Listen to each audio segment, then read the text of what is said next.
Bonjour à tous et bienvenue dans ce numéro 6 de Disney Point de Croix.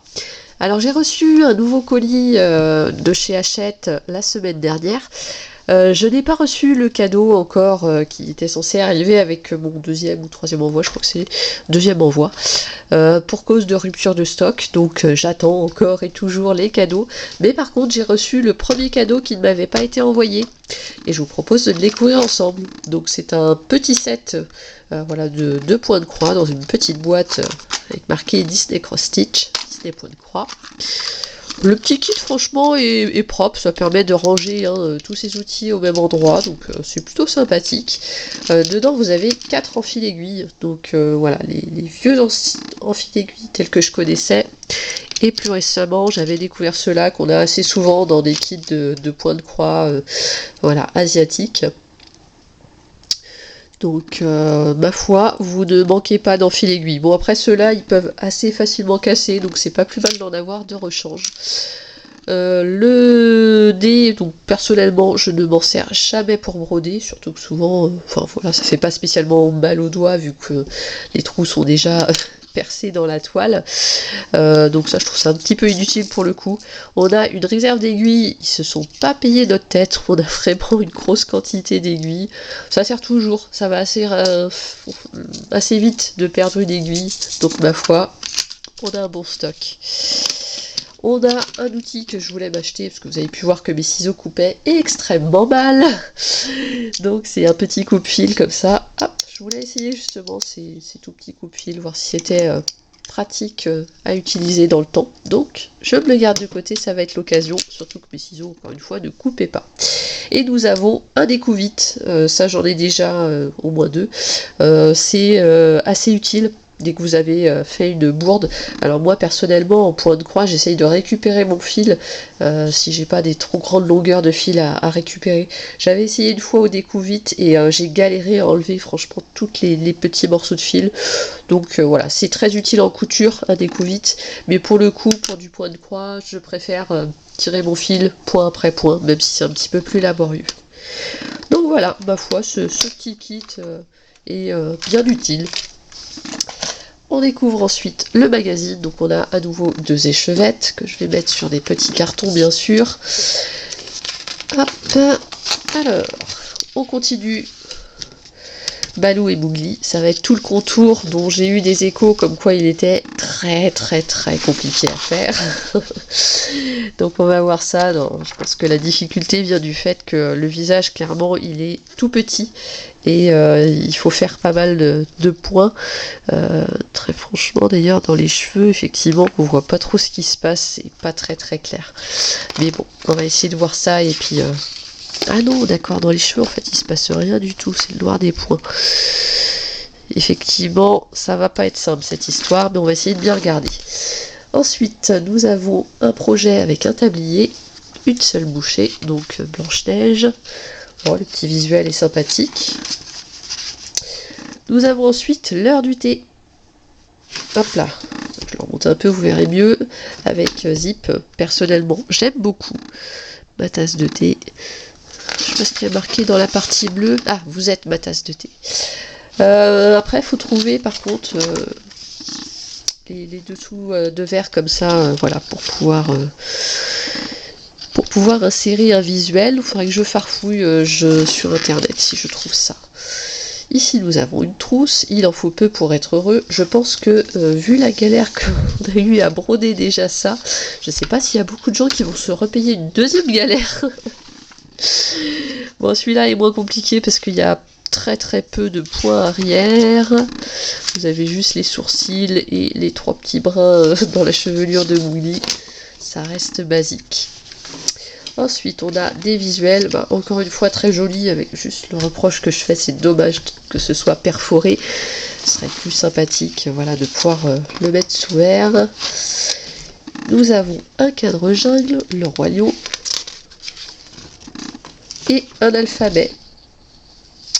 Voilà. Bon. De superbes réalisations à venir. Ouais, celle-ci est très jolie. Et bien voilà pour ce numéro 7, on va attaquer sans plus tarder donc pour notre balou. La première chose qu'ils nous disent, voilà, ça va être de finir le museau de balou.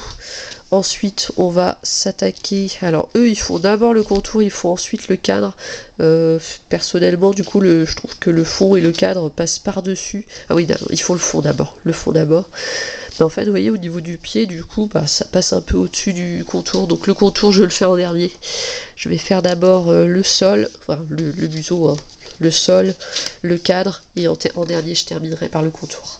C'est parti!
ça y est, je suis enfin venue à bout de ce point de croix de l'horreur pour un résultat que, ma foi, je trouve assez mitigé. Bon, j'avais lu plein d'avis sur internet qui disaient que c'était un véritable cauchemar de broder cette étape. Je confirme, le point arrière, clairement, c'est planté un peu dans le milieu des cases, dans toutes les directions. C'est très peu lisible parce que le schéma est vraiment assez petit, hein, clairement. Quand vous voyez la tête de Mowgli ici, pour réussir à vous y repérer, c'est plutôt l'horreur. Très franchement, je m'y suis repris à 3 fois. J'ai abandonné en cours de route à 3 reprises parce que j'en avais ras-le-bol. C'est vraiment une calamité à faire. Je comprends même pas qu'on puisse faire un modèle comme ça, c'est du n'importe quoi. Je me suis vraiment posé la question de savoir si j'allais continuer la série, parce que clairement, si c'est pour aller à Hirculon, c'est pas trop la peine, alors que de base j'adore vraiment le point de croix, mais ça pour moi c'est pas du point de croix, c'est trop mal conçu. Je me posais la question de savoir si je faisais plutôt les grilles annexes, que je trouve assez sympathiques. Clairement, si j'ai acheté cette collection, c'est pas pour la grille principale, que je ne trouve même pas particulièrement jolie, c'était vraiment pour ces projets annexes que je trouve beaucoup plus sympathiques. Le fait qu'elle soit en plus calamiteuse à broder, ça me conforte dans cette idée de faire les grilles annexes et de pas forcément continuer la grille principale. Si vous avez des avis ou des envies, n'hésitez pas à me laisser un petit commentaire pour me dire ce que vous préféreriez, qu'on continue à se consacrer à ces différents petits personnages de semaine en semaine, ou qu'on aille plutôt sur du projet annexe pour voir un petit peu ce qui peut être fait. J'avais prévu d'en faire en bonus, donc dans tous les cas j'en ferai. Pour l'instant je vais laisser le temps de passer un peu et d'oublier ce traumatisme du point arrière de Baloo et Mowgli, et de voir si je continue cette toile ou pas.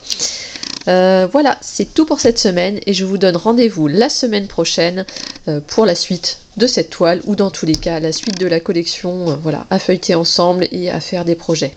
À bientôt!